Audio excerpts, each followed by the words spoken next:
Hello, and welcome to In Session. I'm State Representative Tracy Maxwell. So glad to have you with us for this inaugural episode. In Session is a political show designed to keep you, the voters, informed and hopefully engaged. This first episode is going to be a little different format than what you'll see going forward, because today we have a roundtable of two of my colleagues who will talk to me and you about a very important event coming up at the State House, and a very special guest who will help expand the conversation on why this type of event is so necessary. So let's get right to it.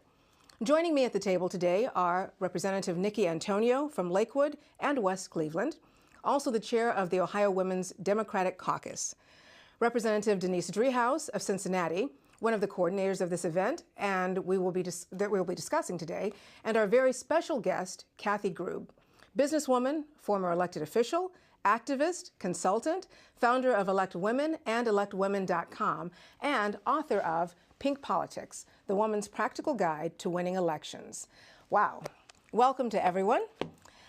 Today we're going to just kind of talk about what the event is that's coming up and just expand on some conversation that we have been having in the caucus and hopefully get a little more insight from our special guest here today. And I'm going to start with my colleagues here. And just if you would, Chair Antonio, just kind of tell us how we came to Women's Lobby Day and why we do this kind of event. Sure. So this will be the third lobby day that the Women's Caucus is holding, and it's really exciting because women from across the state of Ohio who really want to make a difference come to the State House for the day. They start out just getting to know each other and introducing them to some of the legislators that will be on hand. And then they're going to get right into talking about issues. They'll hear about some of the public policy and some of the legislation that's being introduced right now that they can talk about. It's also an opportunity for the legislators to hear from them. There'll be an open dialogue on what issues are really important to them as they live out their lives around the state. But we know that the public policy that starts here at the State House goes out and affects them in their daily lives, their families, their communities.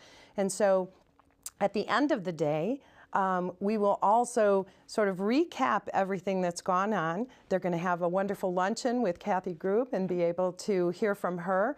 And what we're hoping is that they leave at the end of the day empowered, enthused for sure, energized, and with new connections and new thoughts on how to go back into their communities and really strengthen the work that they do there and make that connection between the State House and their homes as well. Excellent, excellent. Thank you for that. Kathy, if you would, kind of expand for us a little bit on how you got into this work and encouraging women to run for office, because part of how we're going to close out our day is we're taking them through an advocacy process, but we're also going to talk to them kind of a soup to nuts from how you engage the political process in your community, through your respective parties. It's a nonpartisan event, so women will be meeting with both Democratic and Republican legislators that day. And there will be some who have an interest in actually running for office. So what is it that you say when you have an opportunity to speak to these women? Well, thank you for having me here today, and I'm really looking forward to the event. Any time that I can have a chance to make the case to these women to engage themselves more into the political process and to maybe for some think of themselves as candidates. My experience, my work at electwomen.com was born out of the difficult time that I had when I ran for office, learning so much, not having women mentors and coaches to help me through the process. And I was left feeling that, gosh, it shouldn't be so hard for women. Why are there so many roadblocks for us? Why is it sometimes harder to raise money, to build that coalition of support that is needed? But what is really needed is for women to step up and see themselves in the role. And I'm sorry, when you watch the roundtable shows on Sunday mornings, it's mostly men in suits. There might be a woman here or there, a person of color. We've got to get more diversity. We're a citizen legislature, and many times women are more cautious about taking steps forward. So if someone encourages them and gives them the tools and gives them a roadmap for how they can run for office, they can too see themselves as candidates, and will do a great job. Wonderful. And we have to be very conscious of that and intentionally sponsor other women and look around our communities and see where the leaders actually already are. You know, who's running the soccer league, who's the head of the mission guild, you know, at your church, who's the president of the PTA, PTO, whatever, what woman has her own business. You know, there are so many female leaders in our community already. But one of the interesting statistics that I learned very early on in my career was that 90-some-odd% of women who run for office do so under the encouragement of a man. It wasn't a female who came and said, hey, you know, we really think you would be great at that. So it's something that we have to really be more intentional about doing for one another. Representative Driehaus, during this day, what are the things that we're going to be talking about in terms of what issues we want women to focus on? Because, you know, you hear the term women's issues, and we have a lot of dialogue on that in the caucus as to what women's issues are and what kind of legislation we actually work on. Well, and so all women's issues are all the issues. I mean, when you kind of get down to it. So we'll be talking a lot about access to health care, education. The budget is a particular concern right now because it's running through the legislature right now. There are some bills, though, that are most specific to women. I just did some sponsor testimony yesterday on the issue of pay disparity in the state of Ohio. Women are paid 83 cents on the dollar compared to men in the state of Ohio. And so that piece of legislation calls for a commission to be set up to not only address that issue, but and we talked about this in the testimony, it's not just that issue and setting up a commission to determine what we can do in the state of Ohio to address that. But I think it sends a signal, just like other pieces of legislation, to the people that live in Ohio that this is a priority for us and that we want to empower women and engage women and equalize the playing field for women in the state of Ohio, not only on pay disparity, but on many, many other issues. And so I think it's important that we in Ohio send that message. And so women, the piece about confidence, I think, is so important. And part of the lobby day is not only to inspire them to participate, but understand the issues and what we are doing, because who knows what we're doing as a legislature. And so we need to give them the information and then inspire them to carry that throughout the day to other legislators, but then back home and be a leader in their communities, because that's what I think encourages women to actually then take the next step and continue to lead and be an elected official. Absolutely. You know, we talk about our misrepresentation in the within the legislature and what a small number we actually are compared to what we represent in the overall population. Yeah, and so I think we're about 23% of the Ohio legislature, women's representation. And I wanted to go back and something that Kathy said made me think of this. Often when I talk to women in groups, there's this idea that a man gets up in the morning, he looks in the mirror, and he says, I should run for office. He knows nothing about it, knows nothing about the issues, but just thinks that maybe that would be a good thing for him. Exactly. A woman gets up in the morning, looks in the mirror, and says, I want to change some issue in my community. Either there's a traffic light that needs to be done, or there's some issue at the school, or an issue in the community, and it's really important to me. But if I learn all that I can about that, and learn everything I need to know about what it takes to even be a candidate, and I'm totally educated and informed, maybe someday I might do that. And I think that's what we're trying to work to change. Exactly. To say, here's a baseline of some information, but I also hope through the day that one of the things we'll be able to communicate is, today, right now, you are more than capable of doing this job, of running for office. And I think that's really important. Excellent. Again, 51% of the population. Why do we have such low representation within elected offices? And that's universal, from state to county to city to national. Why is that such a low number on our gender side of the aisle? That is a frustrating point that many women advocacy groups have been studying. And the good thing now is that there's been funding for research to find out why. Because we have found that when women do run, they win at almost the same rate that men do once they run and run a good campaign, but they're just not running. Right. And this is the problem. So we're trying, what we've found is that we've got to go younger and reach into elementary schools. It starts at home, of course, with parents encouraging girls that that politics should be part of their life. and then encouraging them through high schools and college. There's a program now in the colleges helping women run for office in college, whether it's the class representative, student body president, because they've found that over half of the women in Congress now held some office in high school or in college. So it's coming along, yes, connecting the dots, coming along the path. And the great Marie Wilson, who founded the White House Project, has had so much passion for this issue and has been working on this for decades. And she knows that we have to get more women in office, and the way to do that is to encourage them, and with training. To your point, women don't always have that confidence. They think, well, gosh, I can't do that. That's the first response. If you ask a woman to run, you get exactly the opposite. Oh, never, I can't, I'm too busy. I have kids, I have responsibilities, a job. How could I do it? With training, mentoring, coaching, and then recruiting them, they can do it, and they will win. Excellent. So, Representative Antonio, you and I share a table, another table, of leadership where we gather once a week before our sessions. And understanding, it's always nice to have an additional female in the room. And when I sit there, I'm representing, a few demographics, African Americans, female, urban. But definitely, it really makes a difference when you're talking about the racial and gender differences and being in the room. Because it's not that other people are bad people, they just don't have that perspective and won't think to ask that question. What has been your experience being at the table in the leadership room?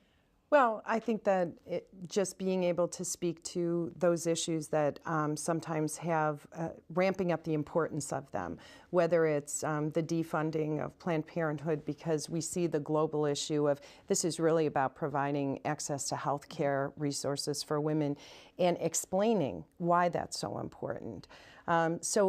Often, it's funny, I got into this originally because I found myself going to City Council as an advocate, explaining issues to the leaders, and one day went home and said, I should just do this because I'm tired of always having to explain it. What I found is I'm in another level of having to explain a lot of times and bring other women in. But I think we're seeing that when we speak up, when we bring that information into the room, that it's not only accepted, but it's also, sometimes we get an aha, oh, I didn't know that. Exactly. And then we go forward. So I think it's been a good experience. Right. And it makes a difference being in the room and at the table. Representative Driehaus, when you're looking at even on the committee side, and the different questions that are asked, or how a committee is managed differently, or the outcome on a bill, having a female in the room asking questions, or even with constituents. I mean, do you think there's a difference in how you engage your constituency as a female versus a male colleague? Well, I do, and I think it's a matter of exposure. I think people, as women, we're exposed to certain things. As African American, you're exposed to different things than I am, and so it's not that folks are undereducated or don't care about certain issues. There's simply a lack of exposure to what we go through as women, and with some of the issues that we talk about. There's another bill. It talks about domestic violence and victims of domestic violence in the workplace and in housing. You have to have you have to at least acknowledge that that is an issue for some people before you can even begin to address it or understand a piece of legislation that deals with it. So we as women, I think, carry a perspective that's very important, and when we are underengaged, that lack of exposure manifests itself in the overall body of the General Assembly, and we're seeing that. And so it impacts the outcome. And the conversation and the tone of the conversation.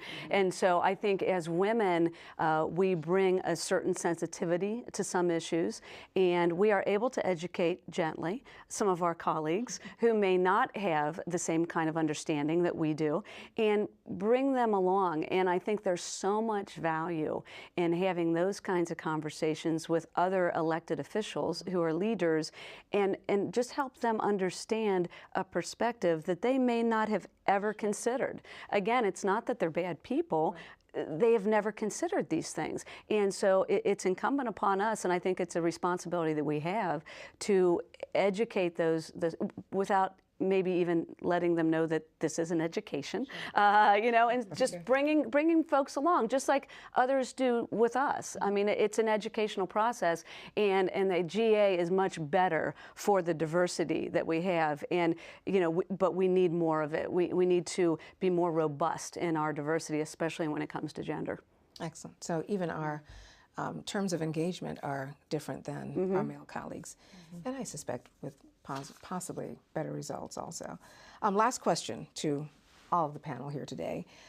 How do we as women do a better job as individuals and as community in getting women engaged just civically, getting women to consider themselves as viable candidates, you know, all of the women that we see and know and think, you know, you'd be great at that, that never have considered themselves for that kind of thing, and just representing the issues that are important to our community, because Representative Driehaus, as you said, all issues are women's issues, you know, because we manage so much of our, you know, the details of our family and budgets and everything, whether we're, you know, in the home all day or working. So what are the things that we want to be more intentional about doing to bring more women into the process across the board?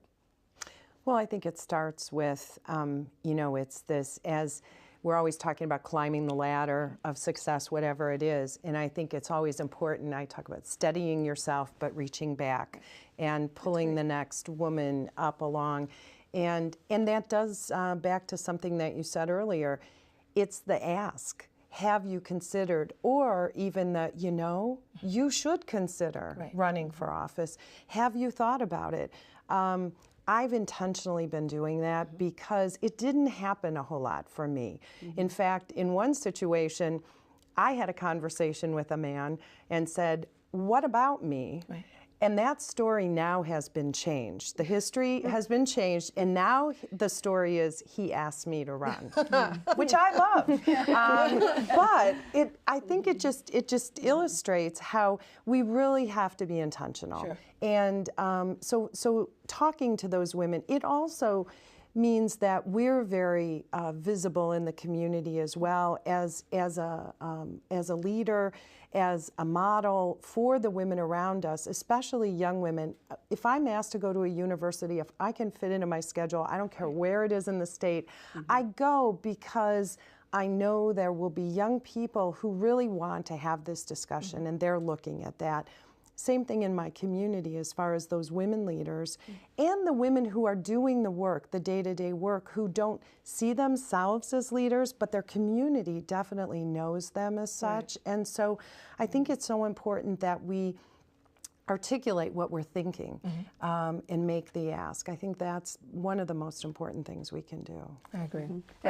I concur with all of that. We have to recognize that we're role models, especially even in the State House, when you see a group of students and there's some young girls there. Hey, how are you? I'm State Representative Denise Driehaus. Welcome to the state. You know, I mean, you have to let them know what you're doing there. They have to recognize your role. Right. I'm just not. I'm just not hanging around. And the other thing, the ask is so important because we don't view ourselves as leaders. We lead, we do all the work, and then someone says, oh, well, thanks for taking the lead on that. It's like, oh, did I take the lead on that? You know, and so we need to be told that we're good at something before we even recognize it in ourselves. It's just how we behave. And so the ask is so important, and we as women need to just do it.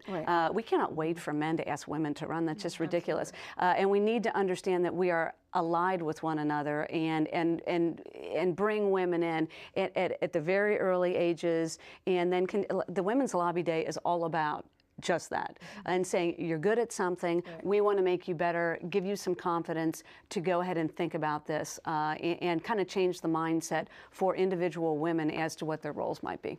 Excellent. Kathy, you want to take us out? What do we learn from Pink Politics in terms of engaging women, and for those that might even be interested, you know, what are the steps?